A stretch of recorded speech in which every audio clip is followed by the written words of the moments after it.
नमस्कार, the city news के इस बुलेटिन में आपका स्वागत है। प्रधानमंत्री नरेंद्र मोदी जी ने आज वीडियो कॉन्फ्रेंसिंग के जरिए बुद्ध पूर्णिमा समारोह में शामिल हुए। बुद्ध पूर्णिमा पर प्रधानमंत्री मोदी जी ने बढ़ाया कोरोना योद्धाओं का मनोबल। कहा, भारत बिना स्वार्थ के दुनिया के साथ खड़ा है। आप सभी को और विश्व भर में फैले भगवान बुद्ध के अनुयायियों को बुद्ध पूर्णिमा की, बैसाख उत्सव की बहुत बहुत शुभकामनाएं। ये मेरा सौभाग्य है कि मुझे पहले भी इस पवित्र दिन पर आपसे मिलने, आप सभी से आशीर्वाद लेने का अवसर मिलता रहा है।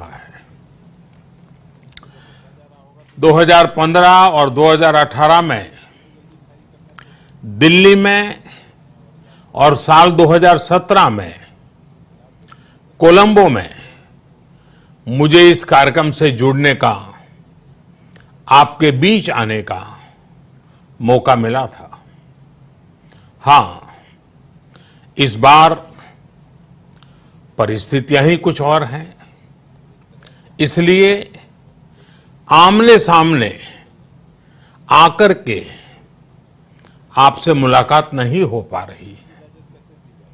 साथियों, भगवान बुद्ध का वचन है, मनोपुब्बम गमा धम्मा, मनोसेट्टा मनोमया, यानी धम्म मन से ही होता है, मन ही प्रधान है, सारी प्रवृत्तियों का अगुवा है। इसलिए आपका और मेरा मन का जो जुड़ाव है, उसके कारण सशरीर उपस्थिति की कभी उतनी महसूस नहीं होती।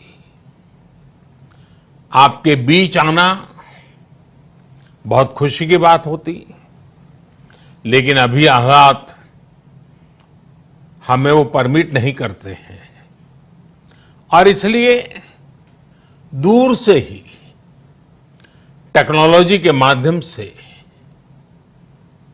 आपने मुझे अपनी बात रखने का अवसर दिया। इससे बढ़कर के संतोष और क्या हो सकता है। साथियों, लॉकडाउन की इस विकट परिस्थितियों में भी वर्चुअल बैसाख बुद्ध पूर्णिमा दिवस समारोह, इसके इस आयोजन के लिए अंतर्राष्ट्रीय बौद्ध संघ प्रशंसा के पात्र है। आपके इस अभिनव प्रयास के कारण ही इस आयोजन में विश्व भर के लाखों अनुयायी एक दूसरे के साथ जुड़ रहे हैं। लुम्बिनी, बोधगया, सारनाथ और कुशीनगर के अलावा श्रीलंका के श्री अनुराधापुर स्तूप और वासुदेवा मंदिर में हो रहे समारोहों का इस तरह एकीकरण कितनी अद्भुत कल्पना है, कितना सुंदर दृश्य है। हर जगह हो रहे पूजा कार्यक्रमों का ऑनलाइन प्रसारण होना अपने आप में अद्भुत अनुभव है। आपने इस समारोह को कोरोना वैश्विक महामारी से मुकाबला कर रहे पूरी दुनिया के हेल्थ वर्कर्स और दूसरे सेवा कर्मियों के लिए प्रार्थना सप्ताह के रूप में मनाने का संकल्प लिया है। करुणा से भरी आपकी इस पहल के लिए मैं आपकी सराहना करता हूं। मुझे पूरा विश्वास है कि ऐसे ही संगठित प्रयासों से हम मानवता को इस मुश्किल चुनौती से बाहर निकाल पाएंगे, लोगों की परेशानियों को कम कर पाएंगे। साथियों, प्रत्येक जीवन की मुश्किल को दूर करने के संदेश और संकल्प ने भारत की सभ्यता को, संस्कृति को हमेशा दिशा दिखाई है। भगवान बुद्ध ने भारत की संस्कृति और इस महान परंपरा को बहुत समृद्ध किया है। वो अपना दीपक स्वयं बने और अपनी जीवन यात्रा में दूसरों के जीवन को भी प्रकाशित करते रहे। और इसलिए बुद्ध किसी एक परिस्थिति तक सीमित नहीं है, किसी एक प्रसंग तक सीमित नहीं है। सिद्धार्थ के जन्म, सिद्धार्थ के गौतम होने से पहले और उसके बाद इतनी शताब्दियों में समय का चक्र अनेक स्थितियों, परिस्थितियों को समेटते हुए निरंतर चल रहा है। समय बदला, स्थिति बदली, समाज की व्यवस्थाएं बदली, लेकिन भगवान बुद्ध का संदेश हमारे जीवन में निरंतर प्रवाहमान रहा है।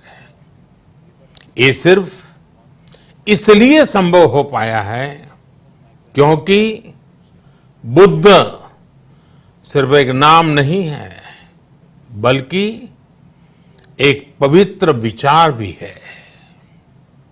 एक ऐसा विचार जो प्रत्येक मानव के हृदय में धड़कता है, मानवता का मार्गदर्शन करता है। बुद्ध त्याग और तपस्या की सीमा है। बुद्ध सेवा और समर्पण का पर्याय है।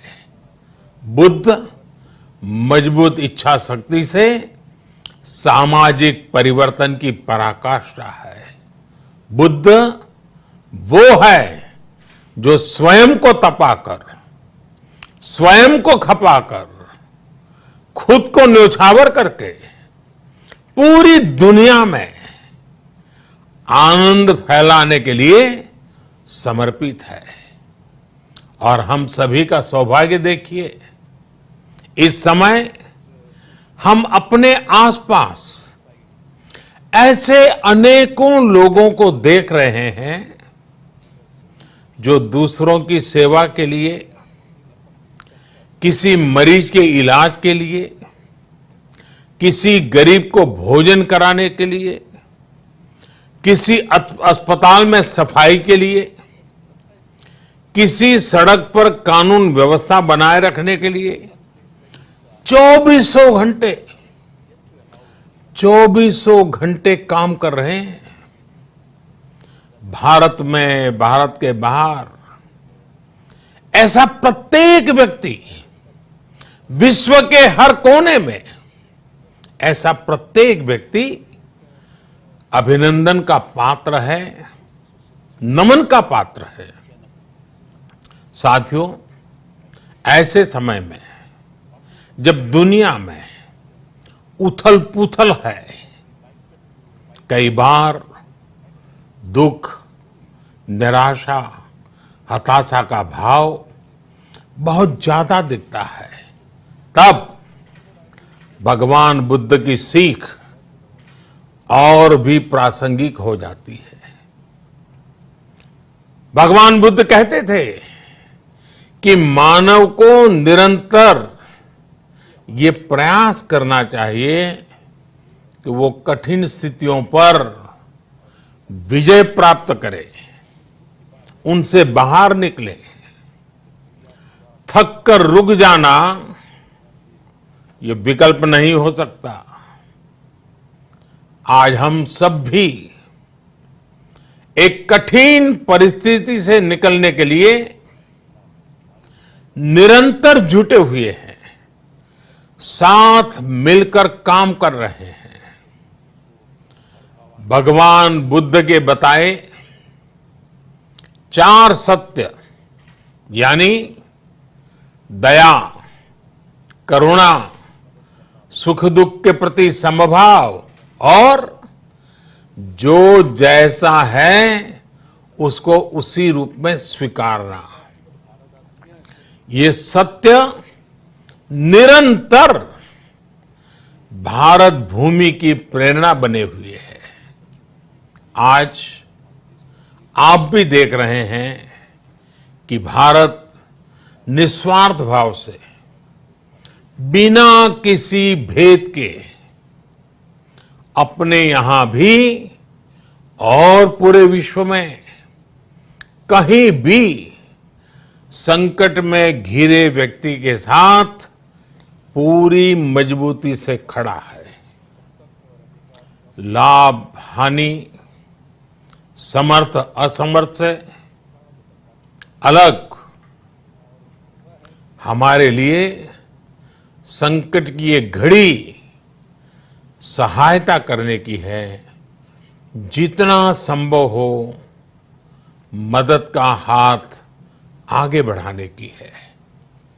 यही कारण है कि विश्व के अनेक देशों ने भारत को इस मुश्किल समय में याद किया और भारत ने भी हर जरूरतमंद तक पहुंचने में कोई कसर नहीं छोड़ी है।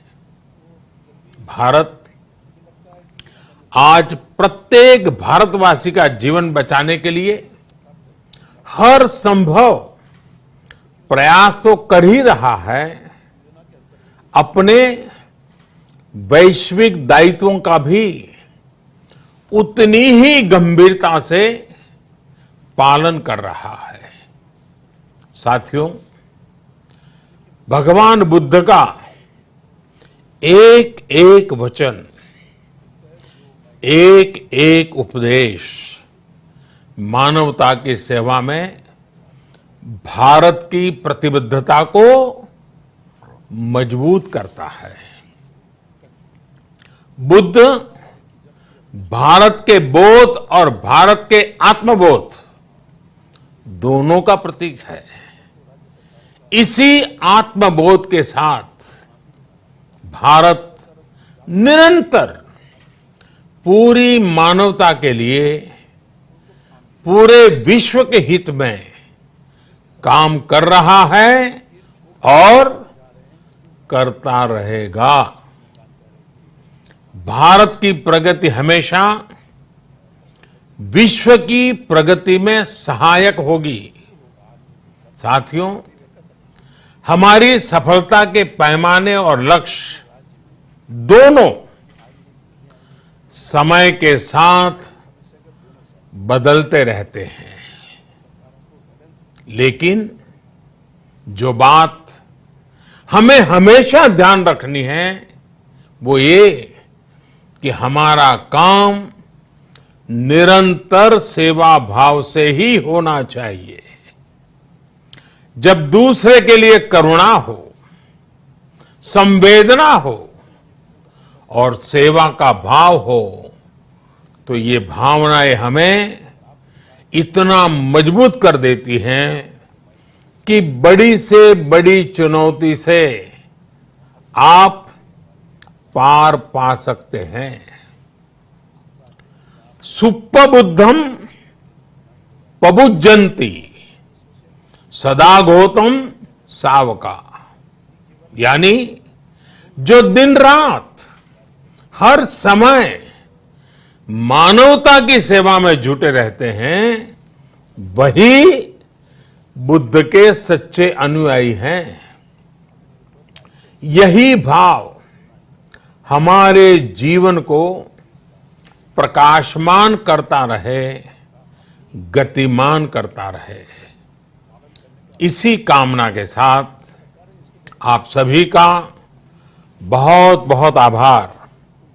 इस मुश्किल परिस्थिति में आप अपना, अपने परिवार का, जिस भी देश में आप हैं, वहां का ध्यान रखें, अपनी रक्षा करें और यथासंभव दूसरों की भी मदद करें।